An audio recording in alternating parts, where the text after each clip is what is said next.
Stop right there. Dream Daddy was a game that I honestly saw Markiplier played it, and I'm like, you know what? It's funny enough for me to play it for myself a few years later. And I got the game, I finished it, and surprisingly was a very well told visual novel. And the greatest shock that came with this game was it was developed by Game Grumps. Who would have thought? But I am getting a little too ahead of myself. Welcome people to Dream Daddy. I want to preface that I don't want to talk about every single daddy here. I think the video would be too long and some of them I just don't have any opinions to. So I'm going to talk about my favorite storylines that happened. But first we got to go with the prologue. To put it shortly, you and your daughter Amanda have moved to a cul-de-sac in a little town called Maple Bay. While exploring the town, one by one, you meet all of the daddies in the game. Then conveniently are all in the cul-de-sac. After that, Amanda suggests you a new way to communicate with the dads through Dadbook. Dadbook is basically going to be your central hub to go on dates with the other daddies. And sometimes you get little messages that you get little subplots with some dads that interact with each other. For example, you might get a message that will hang out with Craig and Brian, but we don't really want to hang out with Craig. Also, just a little detail, these dads have sons or daughters. Just forgot to mention that little detail. It's not really important in the grand scheme of things, but it's there. I just want to say that. The only daddies that you can pick in Dadbook are Brian, Matt, Joseph, Hugo, Craig, Damien, and Robert. Then they have their own likes and dislikes, which for the most part are aligned with your character. You also have your likes and dislikes, but in the grand scheme of things, it does not really matter.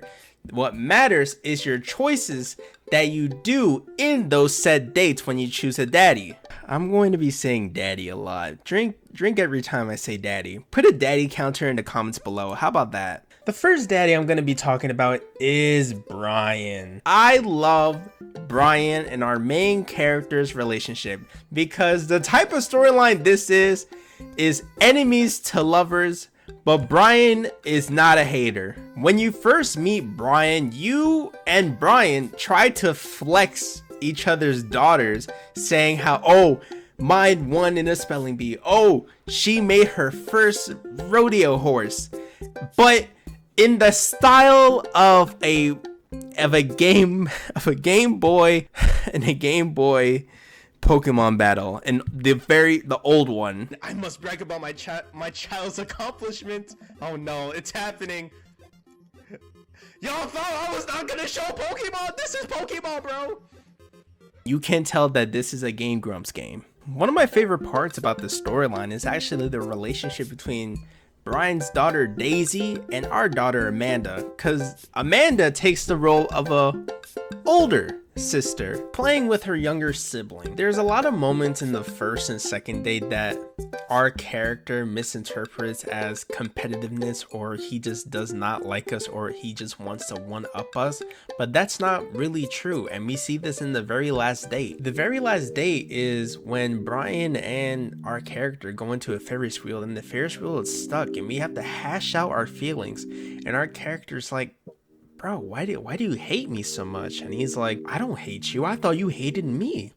And they come to a consensus of like, oh, we misinterpreted everything. And you know, if you got some good luck on you and you made the correct choices in those first and second dates, you get with Brian. Brian's your boyfriend. Brian's segment is basically miscommunication, because our character assumed something while it wasn't true at all in the first place.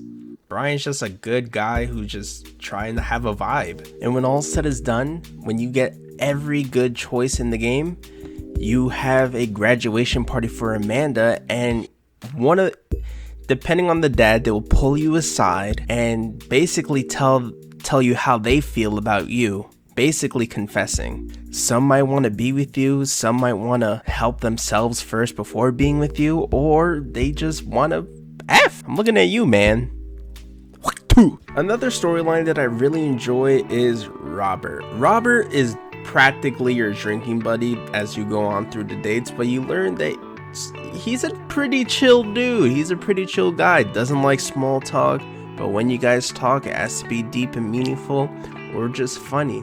He just wants a nice person to drink with that's not Mary. If you know, you know. I will say that Robert doesn't really shine until his second date, where we're in his car and we're just driving, and Robert is not one for small talk. He absolutely does not like small talk. So we just stay in silent, close, you know, with a hint of worriedness, you know, because he's a crazy person with a knife and is not afraid to kill people. But that's neither here nor there. He is a sweetheart. While Robert trying to scare us along the ride, he actually takes us to a place where we can see a beautiful view of the town. Robert teaches us a story, he teaches us how to cut wood. It's just pretty much a chilled time with Robert until close to the end of the date, where he just reveals that he just wants to be around somebody and he just felt lonely. This is because he just wants to be a better father. He just regrets the choices that he made in the past, and he just doesn't want to be the man that he is today. Even with this deep emotional talk about fatherhood, our character, for context, talked about his father and how he was stoic and he wasn't like attentive to him. He made the joke that he was in a Bulgarian prison, I believe, and Robert freaks out. Us as the character smiles, and then Robert took as a joke because, all right, you got me there. Because in the first day he made these serious accusations and they turned out to be not true, because that's just who Robert is. So it was just a nice little lighthearted moment to end off the night of the second date. The third date with Robert, he really shines at this one too, because this guy, Quiz Joe, whatever his name is, this guy is really depressed.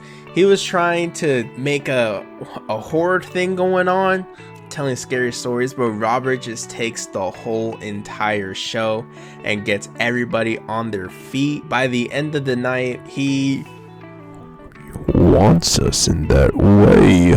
We stopped him from doing that because we're at this point, we care about Robert and we just want to know if Robert's okay, because underneath that thick exterior and the questionable jokes, he is a damaged man. He is a man that he's just trying to do right but doesn't know how to. He's just broken. There's a specific line that's going to be on the screen where Robert and our character are so different yet so similar, because both their wives died, but one tried to be the best father he could be, and one was the worst father he was to be, if that makes sense. It's just a parallel of how Robert is compared to us. I just like it. At the end of the day, all he has is his daughter, and he just really wants to fix his relationship with his daughter. He wants to be like us in the fact that he just wants to be the best possible father he can for his daughter. And towards the very end, which is Amanda's graduation party, Robert pulls us to his side with some, uncomfortable small talk. I see why he doesn't like it. And the father obviously wants a relationship. Us as a character wants a relationship. Robert's like, I really want to be with you. I really do.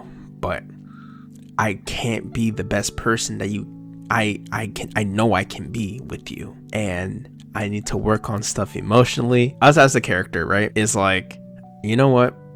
What you need is a friend. You don't need a lover. You need a friend who's going to be there for you. And when you're ready, I will be here. And oh my God, listen, this speaks volumes. Not everything has to be a romantic relationship. It can be obviously they like each other, don't get me wrong, but like it can be platonic. Listen, this is a Moon life lesson, right?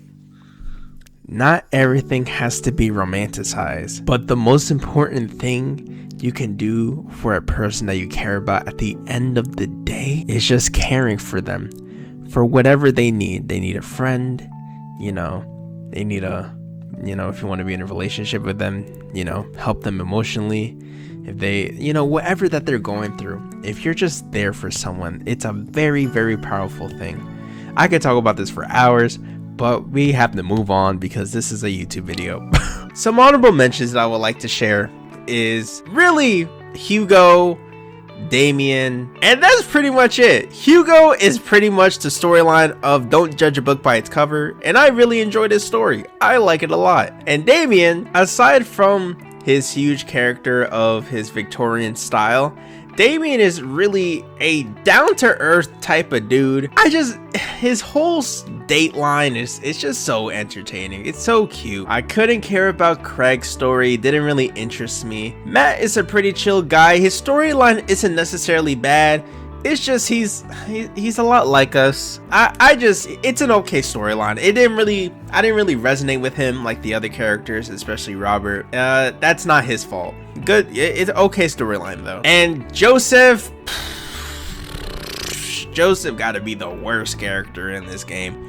My lord, bro wants to around. Like, his storyline it's entertaining, all right? It's not bad storyline. It's just that if you go for Joseph, you're just a questionable person. That's the best way I can say it. The best storyline in this game is Amanda, our daughter. There's going to be certain parts of the story when you're dating in between dads where Amanda's going to talk to you because obviously she's our daughter and she lives here.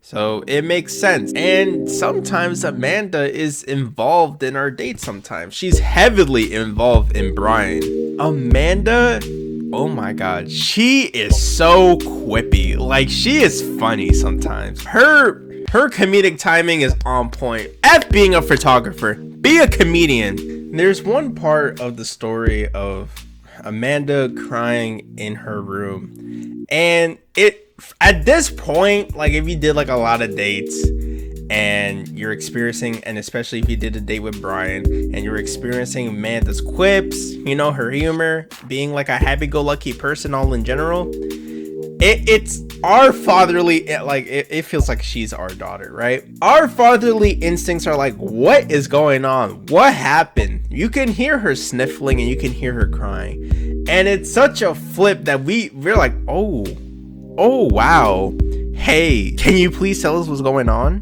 After we give her some space in the morning, she's just so distant, and it's like, I've been shot. And we're just asking these questions just to, like, at least get a semi response from her, trying to figure out what the problem is, because obviously we're a dad and our kid is in like distress.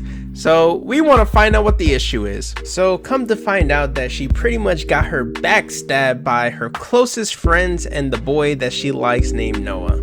Pretty much this segment of her story is just her venting to us, just getting it out in the air, because we're just trying to help her. We obviously, as a father, you know, we care about our daughter, so we're trying to see what we can do to fix it. We're just there to lend an ear for her to rant, and that's pretty much what she did. Also, if you expect me to say this storyline from start to finish, you got me messed up speaking about this teenage drama. I gave you the synopsis, and if you want to know in a deeper sense, you look at a YouTube video or you play the game yourself. I recommend playing the game. It's a very good game. Or a quick plug, if you want to be a base Giga Chad, you watch my unfinished Let's Play of Dream Daddy. But yeah, guys, I hope you enjoy this Dream Daddy review. If you like this style of content, just like, subscribe for more, and that's all you got to do. And if you want to join the Moon Discord server, the link's in the description below, and leave a comment. Let me know what you think about the game, and if you don't, I'll be at your house. Hey, you didn't hear from me. Mooners, return to base.